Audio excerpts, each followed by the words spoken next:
আজকে দুপুরে একটা কাজ ছিল হাটখোলার টিকাতলিতে। কাজটা শেষ হওয়ার পর চলে গেলাম ঝুনুর পোলাওতে।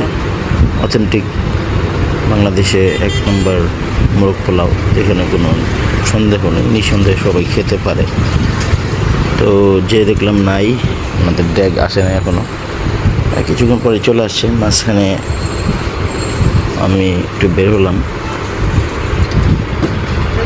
বের হয়ে একটু লেবু শরবত খেলাম। অনেক গরম ছিল, প্রায় 47 তাপমাত্রা ছিল। তারপর অনেকে ওয়েটিংয়ে ছিল, নতুন ব্যাগ আসলো, সবাইকে সার্ভ করতে বললাম যে ভিতরে ওনাদেরকে দেন, আমি পার্সেল নিব। 3টা পার্সেল নিয়ে আসছিলাম। তো আমার পার্সেলটা প্যাক করছে একটু পরে।